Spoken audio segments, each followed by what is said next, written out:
नमस्कार दोस्तों, स्वागत है आपका अपने चैनल जिसका नाम है केवल एग्जाम। इसमें हम पूर्वावलोकन सीरीज कंप्लीट कर रहे थे। इस सीरीज में हमने भारत का भूगोल प्रारंभ किया था।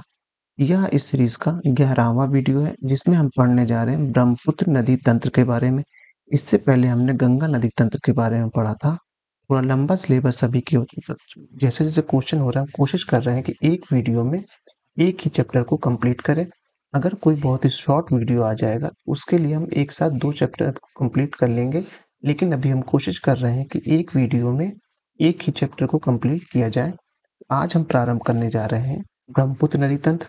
अगर आपने अभी तक हमारे चैनल को सब्सक्राइब नहीं किया तो प्लीज़ सब्सक्राइब कर लीजिए। आइए प्रारंभ करते हैं।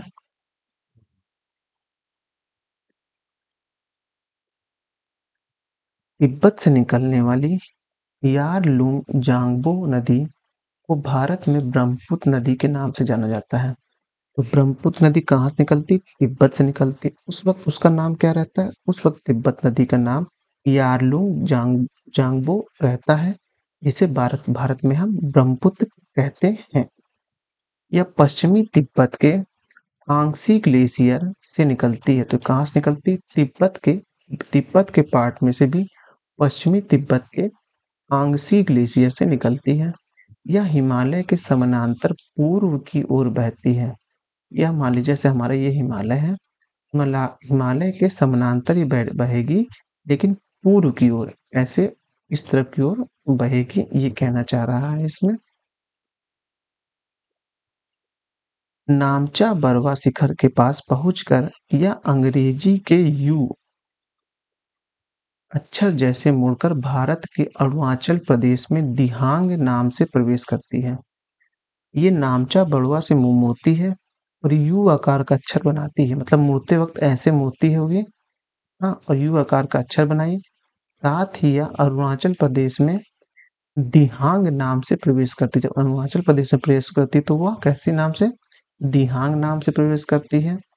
तिब्बत से निकलती है तो इसे क्या कहते हैं? इसे यारलुंग जाम्बे नदी कहते हैं। भारत में ब्रह्मपुत्र, मतलब कि जब अरुणाचल प्रदेश के बाद निकलती है तो ये ब्रह्मपुत्र की हो जाती है वहीं, लेकिन अरुणाचल प्रदेश में प्रवेश करती है तो इसे वहां क्या कहते हैं? उसे दिहांग कहते हैं।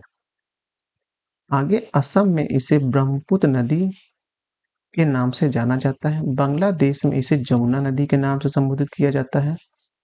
तो जो ब्रह्मपुत्र नदी है उसके कई नाम हैं। तिब्बत में उसे यारलुंग जांगबे कहते हैं। भारत में इसे, जैसे भारत में नामचा बरवा के पास प्रवेश करती है तो इसे दिहांग कहते हैं। भारत में जब आके मिलती है तो इसे ब्रह्मपुत्र कहते हैं असम के पास। और असम के पास से होकर जब ये बांग्लादेश पहुंचती तो इसे जमुना कह देते हैं। ब्रह्मपुत्र, सतलज और सिंधु नदी के सूत्र तिब्बत के मानसरोवर झील के पास स्थित है। जैसे ब्रह्मपुत्र, सतलज और सिंधु 3 नदियां हैं। ब्रह्मपुत्र, सतलज और सिंधु तीनों की नदी के सूत्र कहाँ है? तिब्बत के मानसरोवर के पास है। तिब्बत से उद्गमित होने वाली ब्रह्मपुत्र, इरावदी और मेकांग नदी अपने ऊपरी पार्श्वों में संकीर्ण और समानांतर पर्वत श्रेणियों से होकर प्रभावित होती हैं। तो ये आप देख रहे हैं कि सबसे पहले ये देखिए ब्रह्मपुत्र नदी आई पश्चिमी तिब्बत में, जो कि पूर्व की ओर बह रही है। यारलुंग जाम्बे हो गया, फिर लोहित के पास प्रवेश की, फिर ब्रह्मपुत्र हो गई, फिर मेघना नाम हो गया इनका, फिर यहाँ जाके मिल जाती है ऐसे। अब है ब्रह्मपुत्र को तिब्बत में सांगपो या सापू के नाम से जाना जाता है।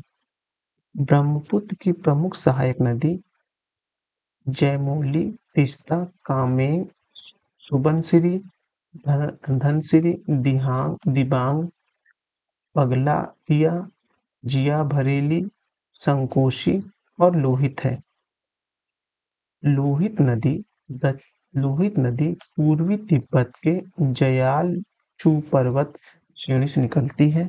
यह नदी अरुणाचल प्रदेश और असम में बहती है। सुबनसिरी नदी का उद्गम हिमालय क्षेत्र से होता है।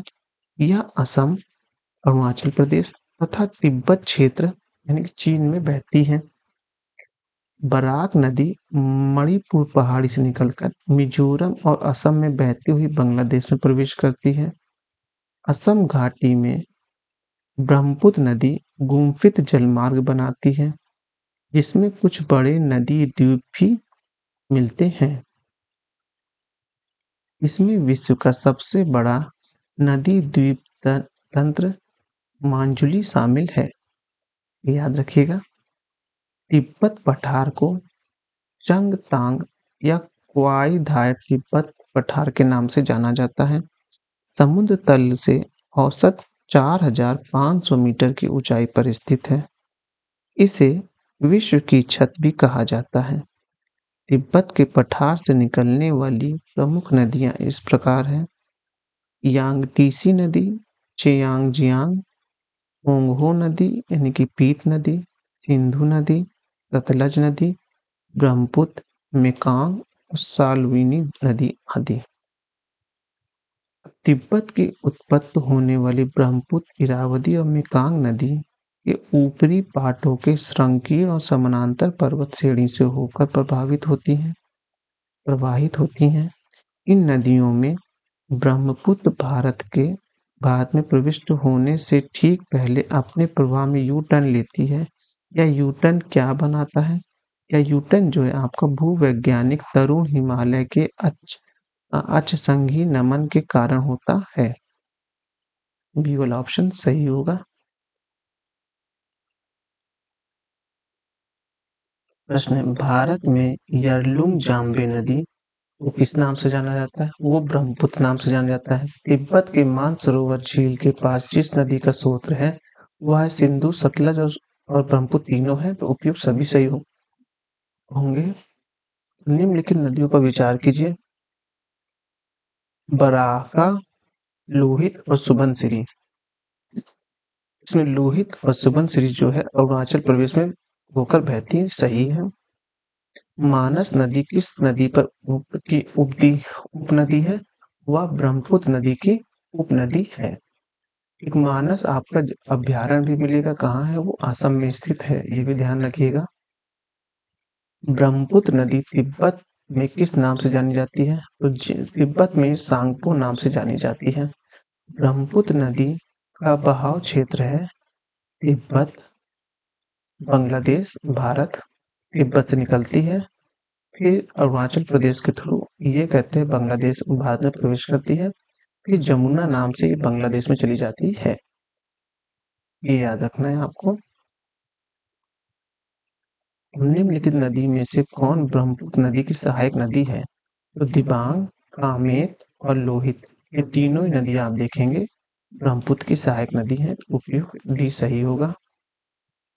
तीस्ता नदी के संदर्भ में निम्नलिखित कथनों पर विचार कीजिए। तीस्ता नदी का उद्गम वही है जो ब्रह्मपुत्र नदी का है, लेकिन यह सिक्किम से होकर गुजरती है, तो यह गलत है।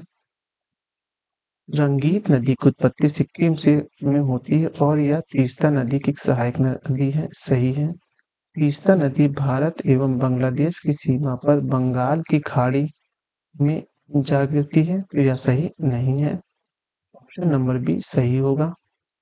निम्नलिखित नदी में से किसके स्रोत बिंदु लगभग एक ही हैं? तो वो है जो ब्रह्मपुत्र, सिंधु और सतलज भी आ जाते, तीनों के एक ही स्रोत है, तिब्बत के मानसरोवर झील के पास से।